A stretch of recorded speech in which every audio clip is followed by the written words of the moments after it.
Hello student, video में आप सभी का स्वागत है। हरिहर काका पाठ का हम वाचन कर रहे हैं।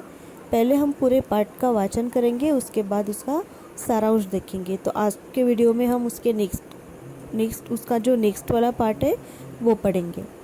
उधर महन जी भी हरिहर काका की टोह में रहने लगे।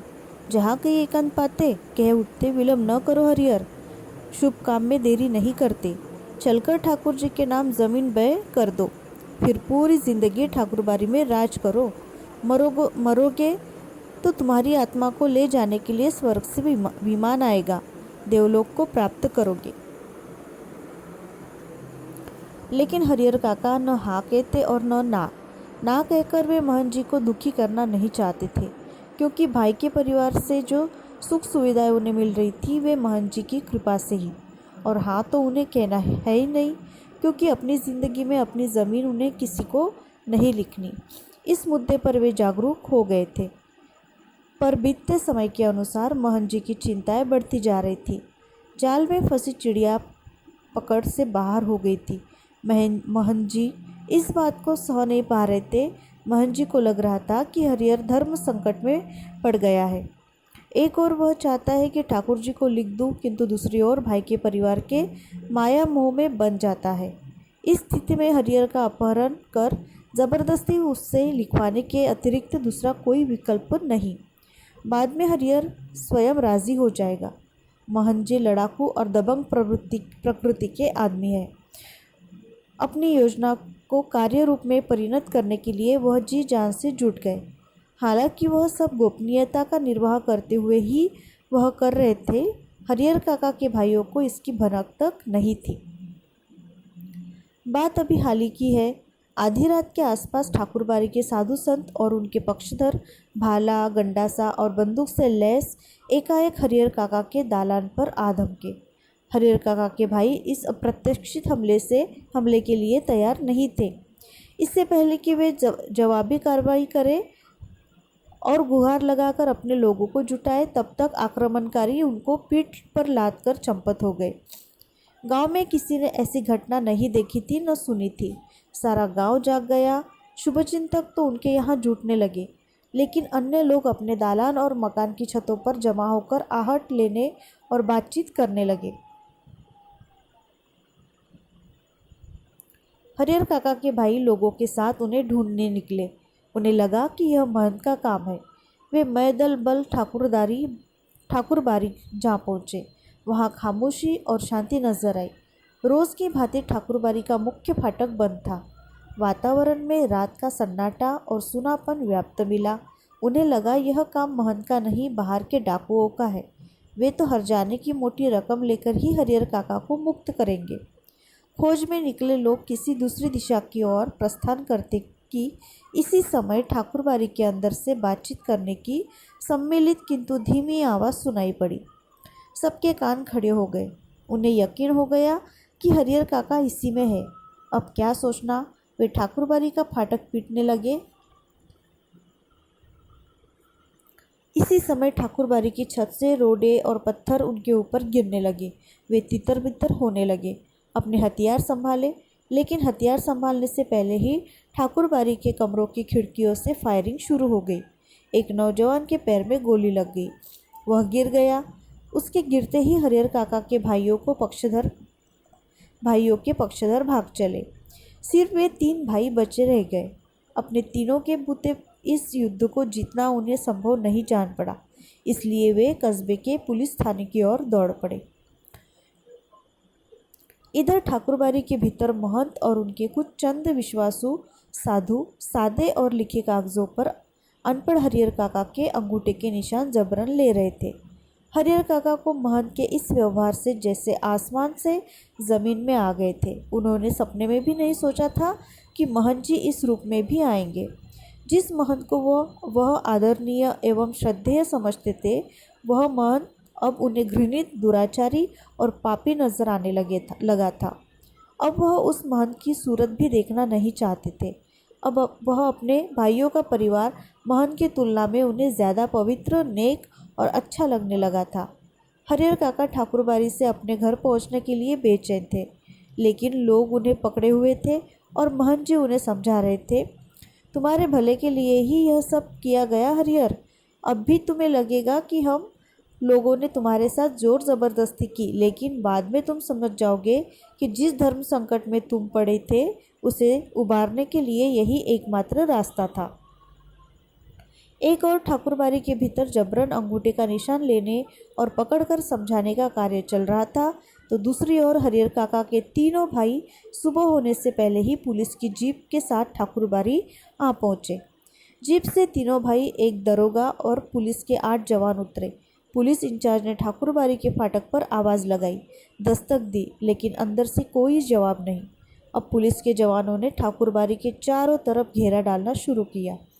ठाकुरबाड़ी अगर छोटी रहती तो पुलिस के जवान आसानी से उसे घेर लेते, लेकिन विशालकाय ठाकुरबाड़ी को पुलिस के सीमित जवान घेर सकने में असमर्थ साबित हो रहे थे। फिर भी जितना संभव हो सका उस रूप में उन्होंने घेरा डाल दिया और अपना अपना मोर्चा संभाल सुबह की प्रतीक्षा करने लगे। हरिहर काका के भाइयों ने सोचा कि जब वे पुलिस के साथ ठाकुरबाड़ी पहुंचेंगे तो ठाकुरबाड़ी के भीतर से हमले होंगे और साधु संत रंगे हाथों पकड़ लिए जाएंगे, लेकिन ऐसा कुछ भी नहीं हुआ। ठाकुरबाड़ी के अंदर से एक रोड़ा भी बाहर नहीं आया। शायद पुलिस को आते हुए उन्होंने देख लिया था। सुबह होने में अभी कुछ देरी थी, इसलिए पुलिस इंचार्ज रह रहकर ठाकुरबाड़ी का फाटक खोलने तथा साधु संतों को आत्मसमर्पण करने के लिए आवाज़ लगा रहे थे। साथ ही पुलिस वर्ग की ओर से हवाई फायर भी किए जा रहे थे, लेकिन ठाकुरबाड़ी की ओर से कोई जवाब नहीं आ रहा था। सुबह तड़के एक वृद्ध साधु ने ठाकुरबाड़ी का फाटक खोल दिया। उस साधु की उम्र 80 वर्ष से अधिक ही होगी। वह लाठी के सहारे कांपते हुए खड़ा था। पुलिस इंचार्ज ने उस वृद्ध साधु के पास पहुंचकर हरिहर काका तथा ठाकुरबाड़ी के महंत, पुजारी एवं अन्य साधुओं के बारे में पूछा, लेकिन उसने कुछ भी बताने से इनकार कर दिया। पुलिस इंचार्ज ने कई बार उससे पूछा, डांट लगाई, धमकियां दी, लेकिन हर बार ही एक ही वाक्य कहता, मुझे कुछ मालूम नहीं। ऐसे वक्त पुलिस के लोग मारपीट का सहारा लेकर भी बात उगलवाते हैं, लेकिन उस साधु की वय देखकर पुलिस इंचार्ज को महटिया जाना पड़ा। पुलिस इंचार्ज के नेतृत्व में पुलिस के जवान ठाकुरबाड़ी की तलाशी लेने लगे, लेकिन न तो ठाकुरबाड़ी के नीचे के कमरों में कोई पाया गया और न छत के कमरों में ही। पुलिस के जवानों ने खूब छानबीन की। उस वृद्ध साधु के अलावा कोई दूसरा ठाकुरबाड़ी में नहीं मिला। हरिहर काका के भाई चिंता, परेशानी और दुखद आश्चर्य से घिर गए। ठाकुरबाड़ी के महंत और साधु संत हरिहर काका को लेकर कहाँ भाग गए? अब क्या होगा?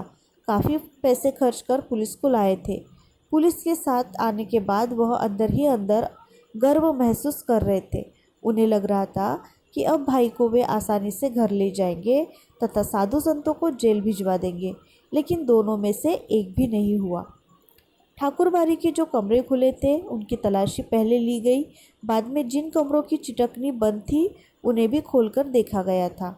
एक कमरे के बाहर बड़ा सा ताला लटक रहा था। पुलिस और हरिहर काका के भाई सब वही एकत्र हो गए। उस कमरे की कुंजी की मांग वृद्ध साधु से की गई। कुंजी का मतलब होता है चाबी। उस कमरे की कुंजी की मांग वृद्ध साधु से की गई तो उसने साफ कह दिया, मेरे पास नहीं। जब उससे पूछा गया, इस कमरे में क्या है? तब उसने जवाब दिया, अनाज है। पुलिस इंचार्ज अब भी सोच रहे थे कि इस कमरे का ताला तोड़कर देखा जाए या छोड़ दिया जाए कि अचानक उस कमरे के दरवाजे को भीतर से किसी ने धक्का देना शुरू किया। पुलिस के जवान सावधान हो गए। ताला तोड़कर कमरे का दरवाज़ा खोला गया। कमरे के भीतर हरिहर काका जिस स्थिति में मिले उसे देखकर उनके भाइयों का खून खौल उठा। उस वक्त अगर महंत, पुजारी या अन्य नौजवान साधु उन्हें नजर आ जाते तो वे जीते जी उन्हें नहीं छोड़ते। आपको यहाँ पे कुछ पिक्चर दिख रहा होगा, आपको दिख रहा होगा हरिहर काका को किस तरह से वो उन महंतों ने बांध के रखा था उस कमरे में। आगे पढ़ते हैं। हरिहर काका के हाथ और पाँव तो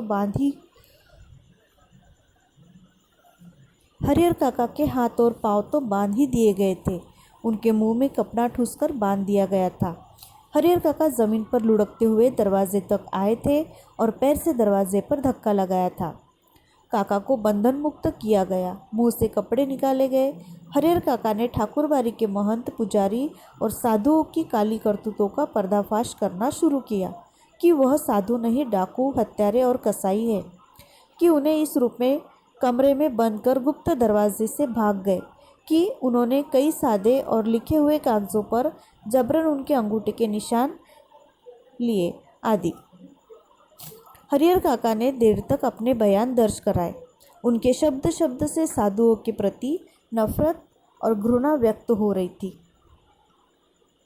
जीवन में कभी किसी के खिलाफ उन्होंने इतना नहीं कहा होगा जितना ठाकुरबाड़ी के महंत, पुजारी और साधुओं के बारे में कहा। अब हरिहर काका पुनः अपने भाइयों के परिवार के साथ रहने लगे थे। इस बार उन्हें दालान पर नहीं, घर के अंदर रखा गया था, किसी बहुमूल्य वस्तु की तरह संजोकर, छिपाकर। उनकी सुरक्षा के लिए रिश्ते नाते में जितने सुरमा थे सबको बुला लिया गया था। हथियार जुटा लिए गए थे। 24 घंटे पहरे दिए जाने लगे थे। अगर किसी आवश्यक कार्यवश काका घर से गांव में निकलते तो 4-5 की संख्या में हथियारों से लैस लोग उनके आगे पीछे चलते रहते। रात में चारों तरफ से घेर कर सोते। भाइयों ने ड्यूटी बांट ली थी। आधे लोग सोते तो आधे लोग जागकर पहरा देते रहते। इधर ठाकुरबाड़ी का दृश्य भी बदल गया था। एक से एक खूंखार लोग ठाकुरबाड़ी में आ गए थे। उन्हें देखकर ही डर लगता था। गांव के बच्चों ने तो ठाकुरबाड़ी की ओर जाना ही बंद कर दिया। हरिहर काका को लेकर गांव में प्रारंभ से ही 2 वर्गों में बंट गया था। इस नई घटना को लेकर दोनों तरफ से प्रतिक्रियाएं व्यक्त की जाने लगी थी और अब हरिहर काका एक सीधे साधे और भोले इस किसान की अपेक्षा चतुर और ज्ञानी हो चले थे। वह महसूस करने लगे थे कि उनके भाई अचानक उनको जो आदर, सम्मान और सुरक्षा प्रदान करने लगे हैं उसकी वजह उन लोगों के साथ उनका सगे भाई का संबंध नहीं बल्कि उनकी जायदाद है। अन्यथा वे उनको पूछते तक नहीं। इसी गांव में जायदादहीन भाई को कौन पूछता है? हरिहर काका को अब सब नजर आने लगा था। महंत की चिकनी चुपड़ी बातों के भीतर की सच्चाई भी वह जान गए थे। ठाकुर जी के नाम पर वह अपना और अपने जैसे साधुओं का पेट पालता है। उसे धर्म और परमात्मा से कोई मतलब नहीं। निजी स्वार्थ के लिए साधु होने और पूजा पाठ करने का ढोंग रचाया है। साधु के बाने में महंत, पुजारी और उनके अन्य सहयोगी लोभी, लालची और कुकर्मी है।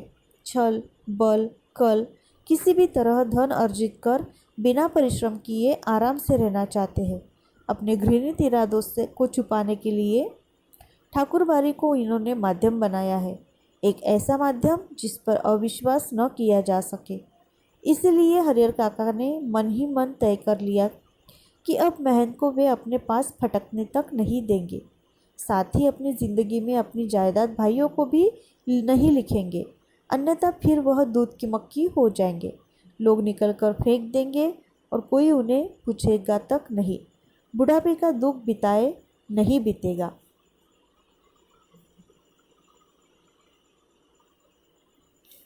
लेकिन हरिहर काका सोच कुछ और रहे थे और वातावरण कुछ ही तैयार हो रहा था।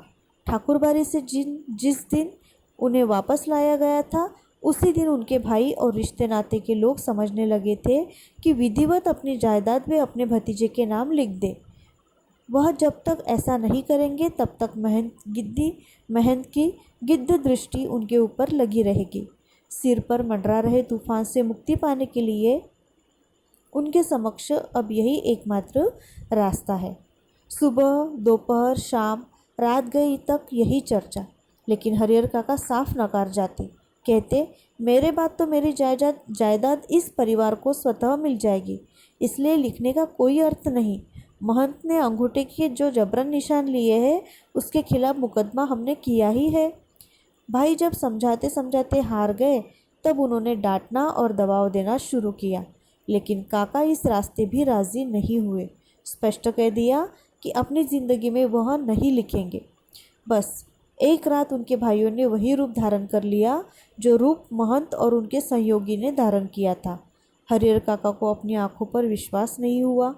उनके वही अपने सगे भाई जो उनकी सेवा और सुरक्षा में तैयार रहते थे, उन्हें अपना अभिन्न समझते थे, जो उनकी नींद ही सोते और जागते थे, हथियार लेकर उनके सामने खड़े थे। कह रहे थे, सीधे मन से कागज़ों पर जहाँ जहाँ ज़रूरत है अंगूठे के निशान बनाते चलो, अन्यथा मारकर यही घर के अंदर गाड़ देंगे। गांव के लोगों को कोई सूचना तक नहीं मिलने पाएगी। अगर पहले वाली बात होती तो हरिहर काका डर जाते। अज्ञान की स्थिति में ही मनुष्य मृत्यु से डरते हैं। ज्ञान होने के बाद तो आदमी आवश्यकता पड़ने पर भी मृत्यु को वरण करने के लिए तैयार हो जाता है। हरिहर काका ने सोच लिया था कि ये सब एक ही बार उन्हें मार दी वह ठीक होगा, लेकिन अपनी ज़मीन लिखकर रमेश सर की विधवा की तरह शेष जिंदगी वे घुट घुट कर मरे, यह ठीक नहीं होगा। रमेश सर की विधवा को बहला फुसलाकर उसके हिस्से की ज़मीन रमेश सर के भाइयों ने लिखवा ली।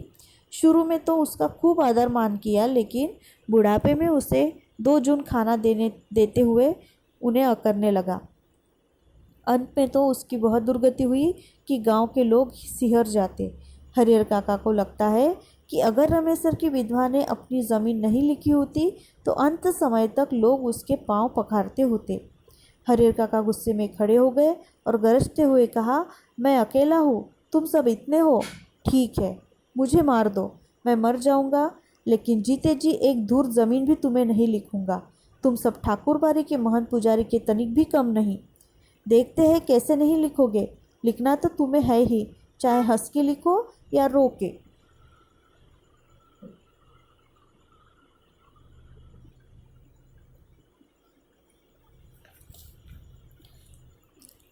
अब आगे क्या होता है, आगे का जो पाठ वचन है हम नेक्स्ट वीडियो में करेंगे। यहाँ तक आपको पाठ अच्छे से पढ़ना है। धन्यवाद।